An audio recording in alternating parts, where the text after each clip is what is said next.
Okay, everyone, I want to welcome you to 2020 DFW Solar Tour. And we're going to introduce Catherine. Hello, Catherine. My name is Michael Fladmark. I'm a member of the North Texas Renewable Energy Group, or better known as NTREG. And I'm going to be your moderator today. I want to first do some housekeeping, and first I want to say thank you to our Terawatt sponsor, which is Dallas College. And then we want to thank the city of Cedar Hill for welcoming us into their virtual government center to show us their renewable projects. We want to thank everyone that's associated with NTREG to make this year's tour happen, our virtual tour. And then we want to thank you, all of you, for attending the Zoom meeting and pursuing a sustainable interest in both renewable energy and sustainable practices. A little bit about some etiquette for the meeting.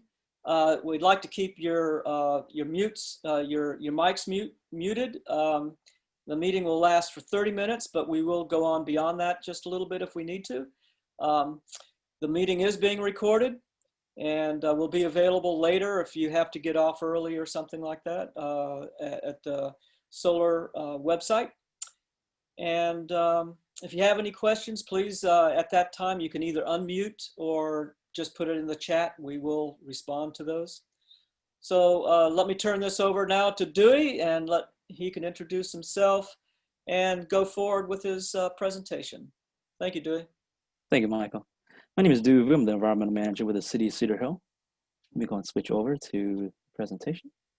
So again, my name is Dewey Vu. I'm the environmental manager with the city of Cedar Hill.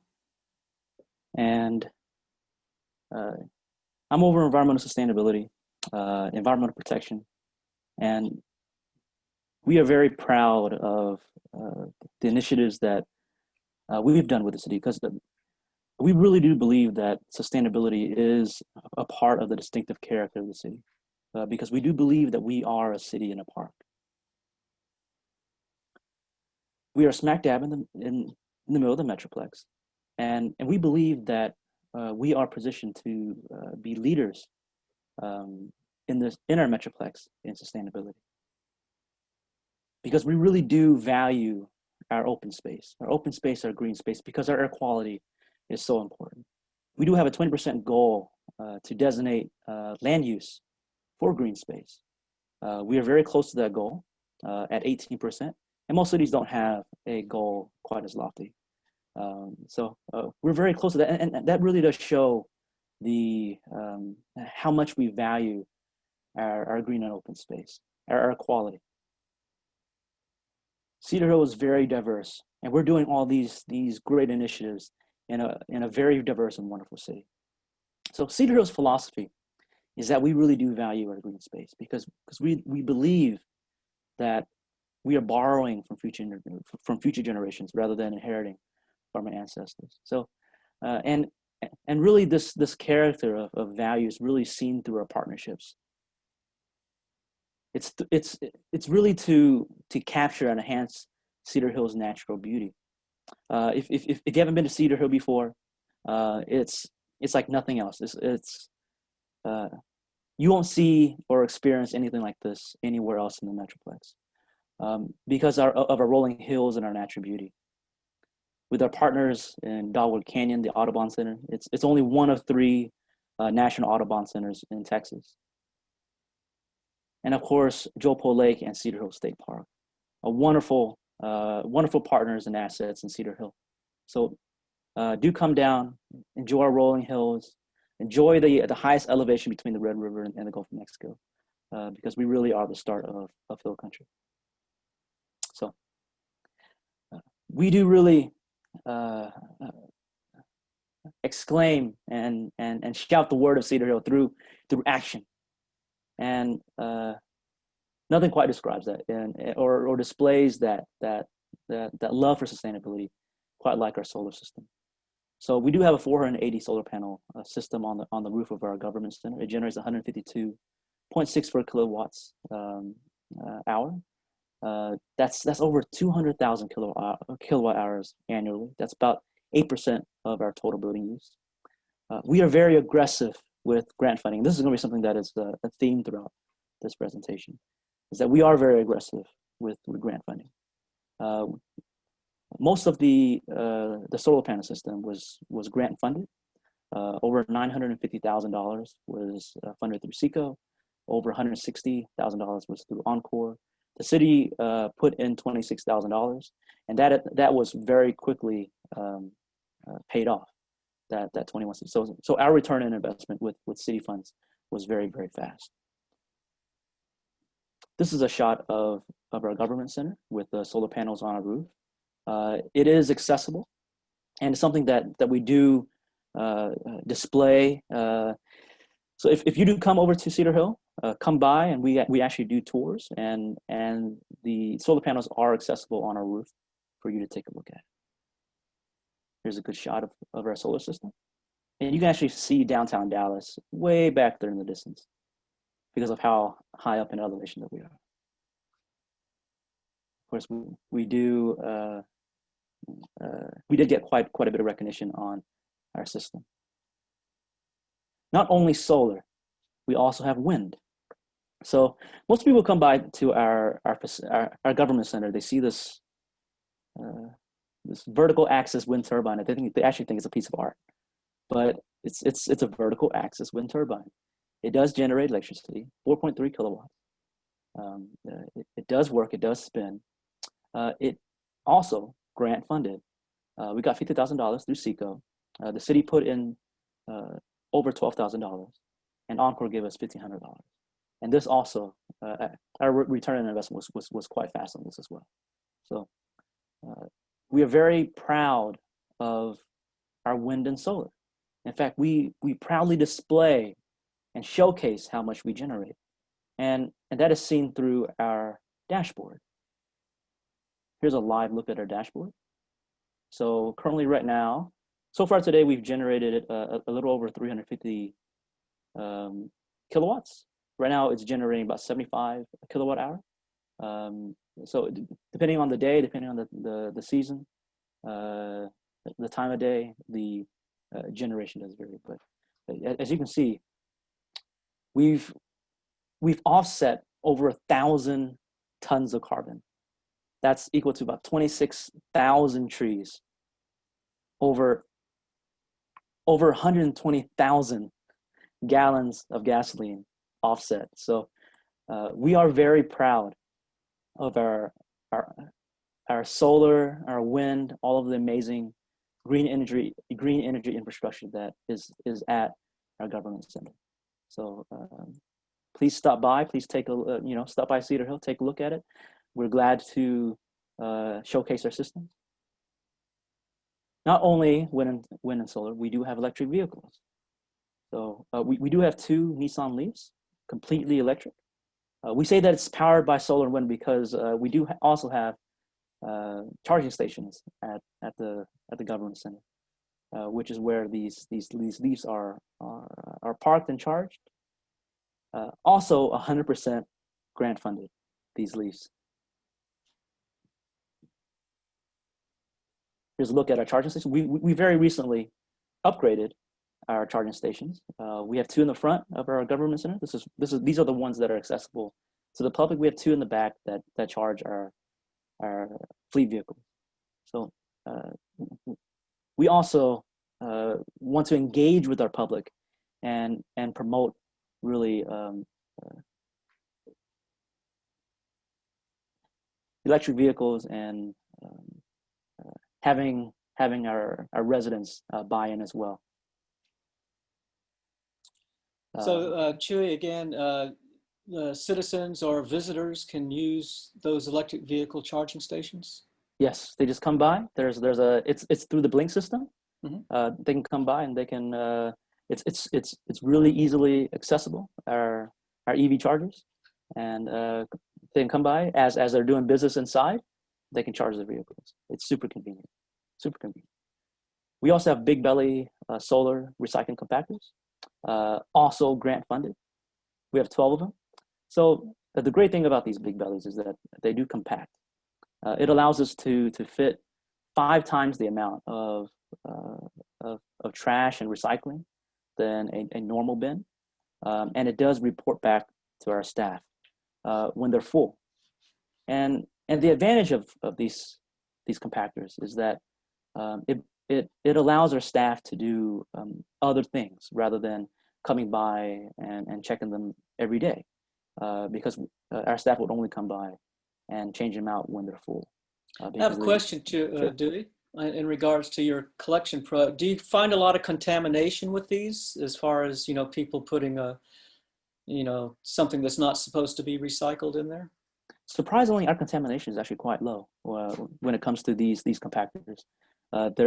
These compactors are labeled quite visibly. It's clearly labeled that it's for recycle only, and also we do strategically place these big bellies, so there is a trash can nearby. So there's Okay.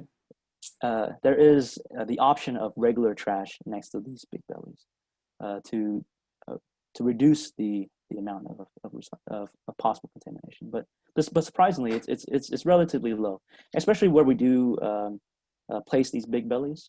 It's over at our Valley Ridge Park, which is where we have our sports complex. So it's mostly baseball fields, soccer fields. So the amenities that are there is typically glass and aluminum cans. From our vendors whenever there are games. Typically the trash that's coming out of there is recyclable, and just the nature of the trash that is generated does also reduce our contamination. On top of the big bellies, people don't think about smart meters. So smart meters is actually for water. These are water meters. Several years ago, we got a grant for a pilot project, and we ended up going full on a $9.1 million project. We estimated that it would give us about a 7.5 years ROI. It ended up being about less than 4. But our smart meters is also solar powered. Our data transmitters. So this is a good look at one of these data transmitters. This is the one that's on the government center. They are solar powered. So our smart meters actually talk to these data transmitters that collect the data on water usage. And the great thing about our smart meters is that it actually does live leak detection. So not only are we promoting solar and going green, we're also promoting water conservation.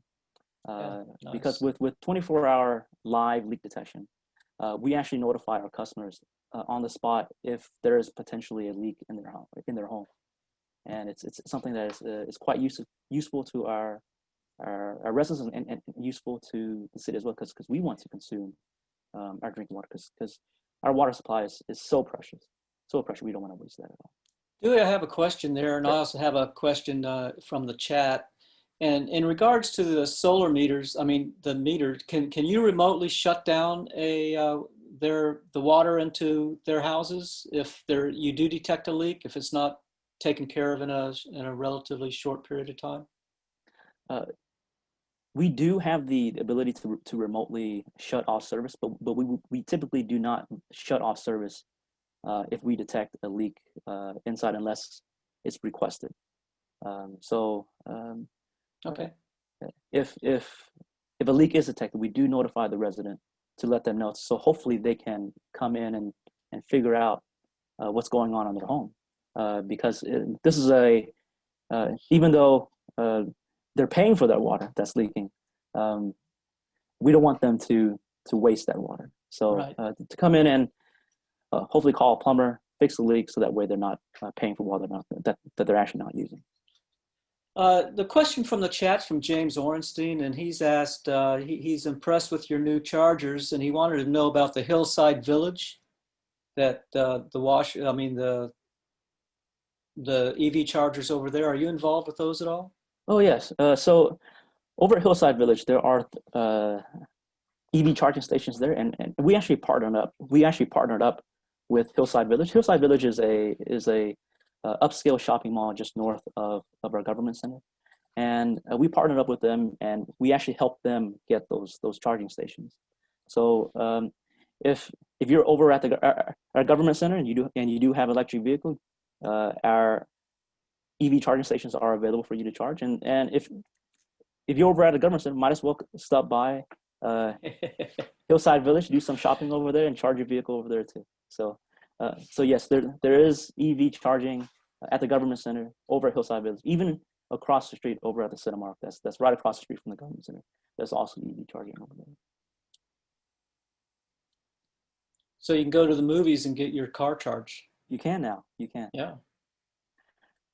We also have solar power monuments. This project was done last year, so it was one of those, it fits our distinctive character because we could have easily just tied it to the grid, but we decided to go solar with all of our monuments, and they're gorgeous monuments. They're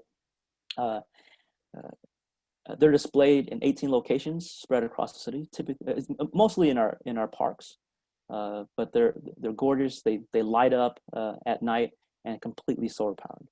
It's amazing. I love them.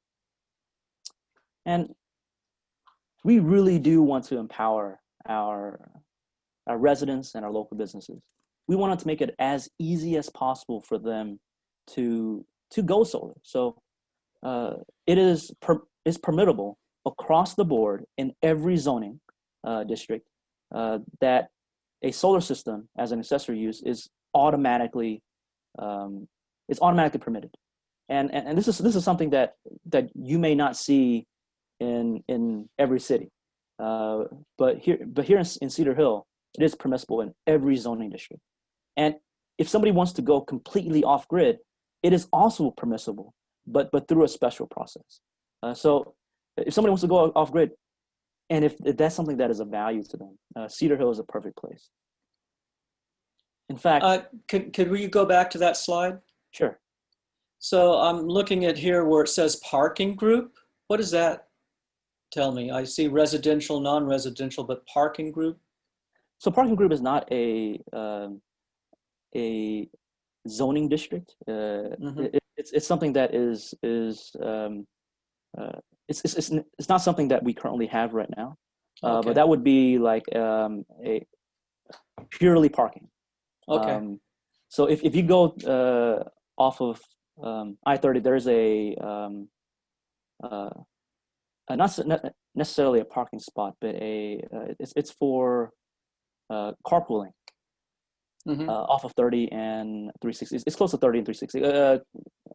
And a facility like that where it's purely parking, currently right now, since we don't have anything like that in Cedar Hill, we haven't addressed that yet. But basically in all zoning, it is available. All right, thank you. So we actually do believe that Cedar Hill is a leader in environmental sustainability and renewable energy. There's a program called SoSmart. It's a federal program through the Department of Energy, where they would designate how well a city is as a leader in environmental sustainability and renewable energy. And when we did go for this designation, we got the highest designation, which is the gold standard. So Cedar Hill, we are very proud of our initiatives, and we're very proud that we can be named in the same breath as cities much larger than us. We are a fairly small city, but in the same breath, I can say that other SoSmart cities such as Austin, El Paso, San Antonio, that we belong in that group. We belong in that same breath because we really are leaders in environmental sustainability and renewable energy. And not just that, we empower our residents and our local businesses. We have the Green Awards, our Cedar Hill Green Awards, where we fund up to $1,500 to one or more qualifying projects every year. The applications are open right now. They're open through October 31st. There's a small application process. But if it's a project that's local, that's within Cedar Hill, we would try to fund it. These are some projects that were done in the past. Our 2020 projects was a monarch butterfly conservatory and greenhouse, and also an enhancement of a community garden. From that to recycling oils and batteries to installing small solar system. So we do try to empower our residents and our local business to really be part of that conversation of environmental protection and environmental sustainability.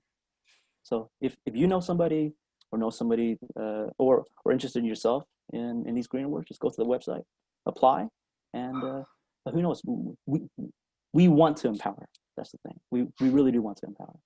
And with that, again, my name is Dewey Vu. I'm the environmental manager for the city of Cedar Hill. This is my contact. That's my email and my phone number. Thank you so much for NTRG for inviting the city of Cedar Hill to be part of the DFW Solar Tour. I believe that what you're doing has value to our community and to the region. Yeah, I just want to say, Dewey, that I'm familiar with all your activities, and Cedar Hill should be proud of both the initiatives that you keep bringing forward and the initiatives and accomplishments that the city has been able to bring forward and be a model for other cities in North Texas and the state of Texas as well, smaller communities, not the large urban centers. So I know that you have a couple of projects you guys are going forward. Do you want to mention what's coming down the pike as far as opportunities for your citizens to enjoy or people to participate in helping develop them? We have a world-class trail system. Last year, we built the Mansfield Road Trail, which is a very challenging trail. I challenge anybody to go up and down that hill. You'll basically go from the Great Plains to hill country, and I challenge you to do that in 15 minutes. I've done it once, and it took me about it's a good 30-minute hike up that hill. But currently right now we're building our Balcones Trail. It's a world-class hike and bike trail off of 1382. We're also building a new library. It's going to be a state-of-the-art library. It's going to be built to LEED standard. Hopefully we can get the highest designation. But and also our hotel convention center, which is also being built, and hopefully through my initiatives and the leadership of our mayor and city manager, we can also put green infrastructure and sustainable building methods to both of these construction projects. Yeah, that's really interesting. I have a question here, I think from James Ornstein. He wanted me to ask you regarding the City Center Phase 2 plan. There was a placeholder for a solar system in the planned development south of the old downtown area. Is there any solar development in the updated development plan, which took public input earlier this year? So I know can you answer that or prefer to? So in our Phase 2, that was put in there kind of as a placeholder, and to encourage private development to come in and possibly put something like that at that location, because that would be a perfect spot for a facility like that. And so with is this like a small community solar farm, or is it that large a space? I'm not familiar with that Phase 2 placeholder. It's not quite as large as that, but okay. It would be a perfect spot for, let's say, a covered parking lot. Ah, okay. And on the and for that covered parking lot to take advantage of solar at the same time, Okay. because our downtown does need more parking. All right. Are there any questions from our audience? I mean, we do have a great attendance here. I mean, Cedar Hill is, if you haven't been down, you need to. We have, they have a great state park. They have a great Audubon Center. They have these running trails, bicycle trails. I mean, fantastic shopping. It is a green space. Joe Pool Lake. I mean, it's, well, what's not to like, right? Any questions? As the videos and everything are available online as far in the presentation. No takers? I don't have a question, but Dewey, I'm just so amazed. I had no idea. Born and raised in Dallas, and I had no idea what was going on in the city of Cedar Hill. That is amazing. Congratulations. That's so cool. And I really love the fact, I love to see like the monument structures. I don't know why everybody doesn't put like solar panels and stuff like that. It just makes sense. So that was really cool to see as well. I just wanted to say congratulations. It's amazing. Catherine, do you live in Dallas proper or? Actually, I live in Farmers Branch. Okay. But thank you, Catherine. And if you have, the time, then, do come by Cedar Hill. If you want a tour of our facilities, I actually provide tours, and that's awesome. Send me an email and we can coordinate that. It's an amazing city. It's an amazing city, amazing facilities. So you can tour the government center and then, stop by Hillside Village after that, or go to our amazing downtown. Visit White Rhino, our great coffee shop that's down there. So do stop by. Very cool. Very cool. Dewey, this is Rosa Orenstein. How long have your Green Awards been going on? Our Green Awards was started in 2016. So we've been proudly awarding projects every year since 2016, and hopefully we can continue that in the coming years. We just need people to apply. And I also want to thank you on behalf of NTREG and the DFW Solar Tour. Cedar Hill has been participating now for a number of years in the tour, and we were extremely delighted that you decided to do it virtually as well. So thank you very much. I know that was a quick pivot for you as well as for us, and we truly appreciate you making the solar tour possible for us this year. Definitely. Thank you for having me. And I want to thank everyone for joining us, and I encourage you to go to the next and our last virtual meeting today of the Wallace House in Dallas. And if we have no further questions, I'll be closing this meeting and hope to see you at the Wallace House. Cheers, everyone.